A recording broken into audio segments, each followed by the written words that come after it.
Short two.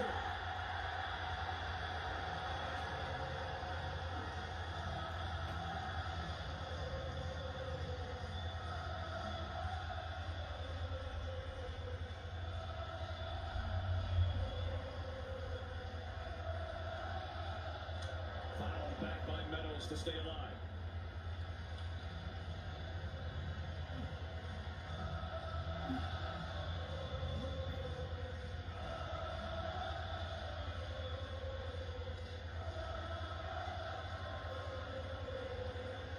Two balls, two strikes, two outs. The pitch.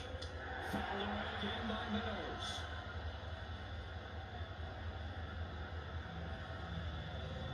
Eight outs recorded so far in this series. The most he's ever had on back-to-back days is 8. He's one strike away from tying the series.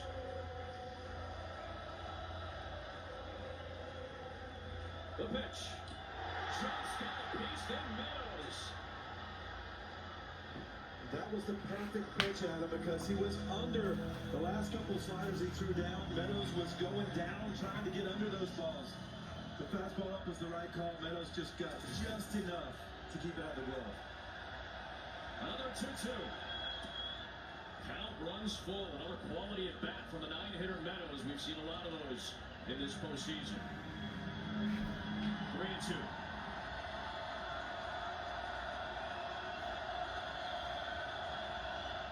Bouncing ball to Naylor. Flips and finishes it. Their first playoff win in 24 years. The Mariners have tied the series at 1.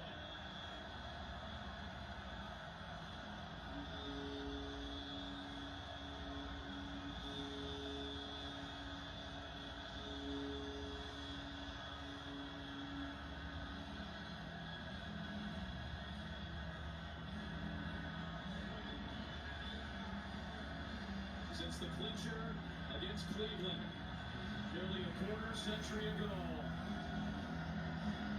And Seattle, the team and the city, can breathe a collective sigh of relief as they will head to the Motor City tied up at a game apiece with the Detroit Tigers.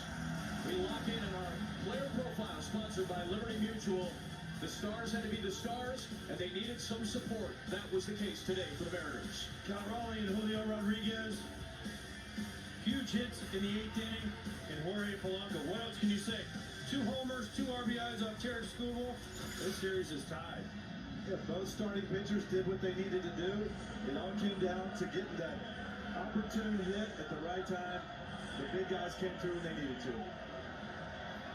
They had to go on the road to Toronto 3 years ago to win a series. They couldn't win the series against Houston.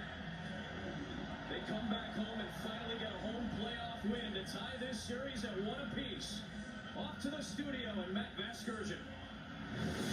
Adam, thanks. A stirring come from behind victory, come from tied victory, we'll call it, for the Seattle Mariners in what amounted to a must-win scenario to get back to Detroit tied at 1 game apiece with Derek Jeter, David Ortiz, Alds Rodriguez, Matt Vasgersian, and Kevin Burkhardt. That was a thriller. I mean, we were talking about kind of a snoozer for the first 7-ish innings, a couple of Jorge Polanco dingers.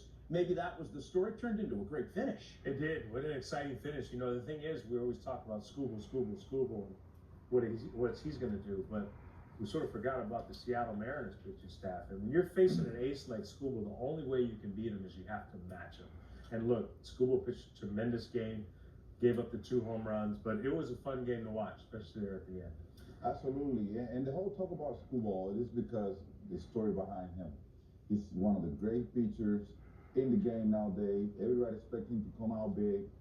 I think he did awesome today, even if he didn't come out with a W. But the offense from the Tigers kind of was slowing down the whole game, kind of wake up later in the game. But I think it was a great victory by the Mariners, and it's because they're playing at home now. They got to go back to Detroit, and they have to face Skubal one more time.